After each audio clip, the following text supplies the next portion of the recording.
नमस्कार, रिपब्लिक भारत के digital platform पर आप सभी का बहुत स्वागत है। मैं हूं आपके साथ पुनीता सिंह। तो एस्ट्रो मंत्रा पर हम बात करने वाले हैं अनंत चतुर्दशी की।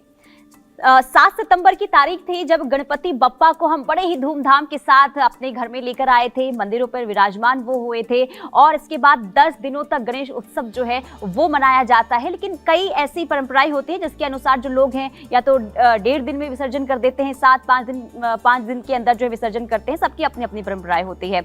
लेकिन 17 सितंबर की तारीख है जब गणपति बप्पा को बड़े ही धूमधाम के साथ विदाई कर दी जाएगी। लेकिन जब हम विदा करते हैं बप्पा को तो उस समय हमें शुभ मुहूर्त का भी ध्यान रखना होता है, विसर्जन करने का भी एक अलग तरीका होता है। आखिर क्या वो तरीका होता है और शुभ मुहूर्त इस बार का क्या है, ये हम जानेंगे। हमारे साथ आचार्य राज मिश्रा जी मौजूद हैं। बहुत स्वागत है आपका आचार्य जी। तो अनंत चतुर्दशी 17 सितंबर को है और लोग बेसब्री से इंतजार करते हैं और कोशिश यही होती है कि जितने ही धूमधाम के साथ हम बप्पा को लेकर आए उतने ही धूमधाम के साथ उनको विदा भी करें। तो शुभ मुहूर्त क्या है विदाई का और कैसे विसर्जन करना चाहिए? देखिए, सबसे पहले एक बात तो हम सबको ध्यान रखना चाहिए कि शायद गणपति जी का विसर्जन हम कभी नहीं कर सकते हैं। गणपति जी हमारे हृदय में होते हैं। जो हमारी बुद्धि है, जो हमारी वाणी है, वो सब कुछ भगवान गणेश जी है। जनरली हम गणेश विग्रह को लेकर के आते हैं और गणेश विग्रह का ही हम सभी लोग विसर्जन करते हैं। तो मुझे लगता है कि वो गणेश विग्रह का विसर्जन में बहुत सारी ऐसी चीजें हैं जिनमें सावधानी रखी जाती है। क्योंकि आप वास्तविकता में पुनीता जी आपने बिल्कुल सही कहा कि हम बहुत धूमधाम से लेकर के आते हैं, लेकिन कई बार आपकी छोटी सी गलती आपको बहुत सारे नुकसान दे देती है। एक ऋषि थे, मुझे उनका भी नाम नहीं याद आ रहा, तो उन्होंने अपने एक पुत्र को उत्पन्न किया। उनके पुत्र को इंद्र ने मार दिया। तो उन्होंने एक राक्षस उत्पन्न किया जो इंद्र का वध कर दे। अब वो जब राक्षस को उत्पन्न करने के लिए मंत्र का जप कर रहे थे, तब कर रहे थे, तो उस मंत्र में एक शब्द उनसे गलत हो गया। तो वो जो प्रभाव उस राक्षस के उत्पन्न होने पर उत्पन्न ऐसा राक्षस करना था उनको जो इंद्र का वध कर सके, लेकिन वो एक मंत्र के प्रभाव से वो बोल ये गए, ऐसा राक्षस उत्पन्न हुआ जो इंद्र के हाथ से मारा जा सके। तो कई बार आपकी छोटी गलतियां आपके पूरे जो मेहनत है उस पर पानी फेर देती हैं। तो जब भी आप गणेश विसर्जन करें तो विशेष रूप से 5 चीजों का खास ध्यान रखें। एक तो समय, पुनीता जी आपने कहा, तो सायंकाल में 2:45 दोपहर का समय होगा।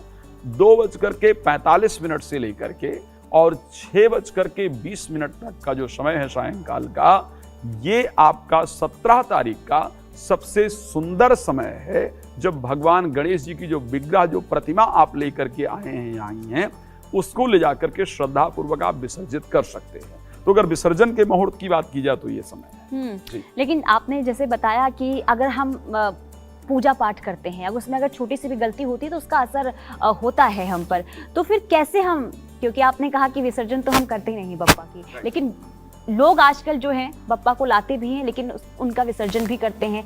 आप लगातार हम देख रहे हैं। तो अगर हम करते हैं विदा बप्पा को तो हमें क्या करना चाहिए? सबसे पहले हाथ जोड़ करके जब आप विसर्जन कर रहे हो तो सबसे पहली प्रार्थना ही वही होना चाहिए। मैं जिस ऋषि की बात कर रहा, त्वष्टा ऋषि ने उस राक्षस को उत्पन्न किया था। तो जब हम गणेश जी का विसर्जन कर रहे हो तो हमको सबसे पहले करना क्या चाहिए कि हाथ जोड़ करके सबसे पहली प्रार्थना ये करनी चाहिए कि प्रभु, हम आपके विग्रह का विसर्जन कर रहे हैं, आप हमारे घर में हमारे परिवार के साथ निवास करें, हम पर अपना आशीर्वाद प्रदान करें। ये सबसे पहली चीज आपके अंदर होनी चाहिए। अब जिस दिन आप विसर्जन कर रहे हैं सबसे पहले ध्यान रखिएगा, ये नहीं कि इतने दिन पूजा कर लिया, अब आज तो विसर्जन करना है, आज तो ठीक है उठा करके ले जाओ, ऐसा कभी नहीं होना चाहिए। आपको प्रॉपर पंचोपचार विधि के साथ उनकी पूजा करना चाहिए। आपको उनको जल से छींटा लगाकर स्नान इत्यादि कराना चाहिए, पंचामृत इत्यादि का भोग लगाना चाहिए, भोजन की पूरी थाली तैयार करके उनको सुंदर भोग आपको अर्पण करना चाहिए और उसके बाद उनका आरती इत्यादि आपको श्रद्धा पूर्वक जरूर करना चाहिए। अब विसर्जन के समय अगली चीज, कुछ गणेश जी के साथ कुछ ऐसी चीज है जिनको जरूर आपको देना ही देना होता है। वो आपको दे करके ही भेजना है गणेश जी को।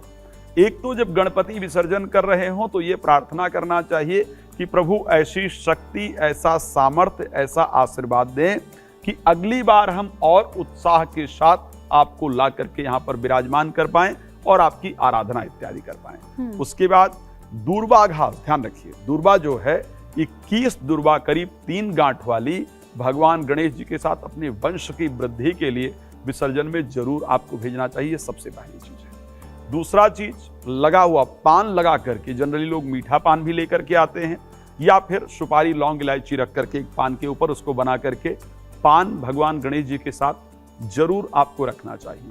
तीसरी चीज, मोदक प्रिय मुद मंगल दाता भगवान गणेश जी को कहा जाता है, तो एक मोदक भगवान गणेश जी के साथ आपको जरूर विसर्जन के लिए लेकर के जाना चाहिए, उसका जरूर साथ में विसर्जन करना चाहिए।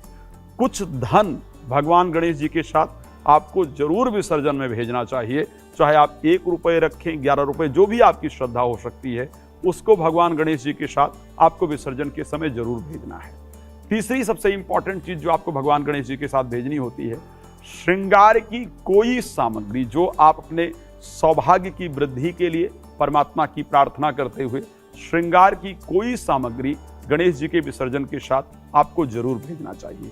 तो विसर्जन के समय इन 5 चीजों को यदि प्रयोग करके भेजा जाता है और श्रद्धा पूर्वक लेकर जाया जाता है, लेकर जाते वक्त भी ध्यान रखना चाहिए कि भगवान गणेश जी का स्मरण करते हुए लेकर के जाया जाए और लेकर जाते हुए श्रद्धा से उनको प्रवाहित किया जाए, या घर में जो भी आपने व्यवस्था कर रखी है उस प्रकार किया जाए तो फायदेमंद। बिल्कुल आचार्य जी, आपने बताया कि ये 5 चीजें जो आपने बताई कि जब हम विसर्जन करने जाते हैं तो इसे हमें ध्यान में रखना चाहिए, लेकिन 5 चीजें हम वो भी जानना चाहेंगे कि अनंत चतुर्दशी के दिन हमें वो चीजें नहीं करनी चाहिए ताकि बप्पा नाराज हो जाए, वो क्या चीजें हो सकती है? देखिए, सबसे पहले एक विशेष चीज का ध्यान रखना चाहिए कि 5 चीजें ऐसी कौन सी हैं जो आपको उस दिन पर नहीं करना होता है। एक तो तुलसी उस दिन के अंतर्गत, ये नियम है, भगवान गणेश जी की पूजा में तुलसी विशेष निषेध है, तो आपको कोई भी ऐसा प्रसाद या ऐसा भोग जिसमें तुलसी इत्यादि का प्रयोग सबसे पहले नहीं करना चाहिए। काले वस्त्र को धारण आपको बिल्कुल नहीं करना चाहिए। उस दिन किसी प्रकार का कोई वृक्ष इत्यादि आपको नहीं काटना चाहिए। किसी पशु को मारना नहीं चाहिए, ध्यान रखिएगा, किसी पशु को आपको मारना नहीं चाहिए। किसी प्रकार का मांसाहार का प्रयोग उस दिन घर के अंदर नहीं होना चाहिए। सात्विक भोजन बनना चाहिए। किसी प्रकार के नशीली पदार्थ इत्यादि का सेवन उस दिन आपको नहीं करना चाहिए। तो ये 5 चीजें स्पष्ट है जो आपको नहीं करना चाहिए। चलिए आचार्य जी, बहुत शुक्रिया आपका, आपने इतनी सारी चीज़ें विस्तार से बताई और उम्मीद करते हैं कि दर्शकों को भी वो सारे सवालों का जवाब ज़रूर मिला होगा, क्योंकि बहुत सारी चीज़ें होती हैं जब हम विसर्जित करने के लिए जाते हैं बप्पा के विग्रह को, तो ध्यान में रखना बहुत ज़रूरी हो जाता है। और आचार्य जी ने बहुत ही विस्तार से बताया कि किन किन बातों का ध्यान रखना चाहिए और क्या ऐसी चीज़ें हैं जो हमें अनंत चतुर्दशी के दिन नहीं करनी चाहिए। तो ऐसे ही तमाम जो टॉपिक होते हैं हम आपके बीच लेकर आते हैं, और कुछ और ऐसे टॉपिक जो शायद आपके मन में हो और आचार्य जिससे आप उनका जवाब जानना चाहते हैं, तो हमें कमेंट सेक्शन में ज़रूर बताएं। फिलहाल के लिए इतना ही, लेकिन बाकी खबरों के लिए आप रिपब्लिक भारत के डिजिटल प्लेटफॉर्म पर बने रहें।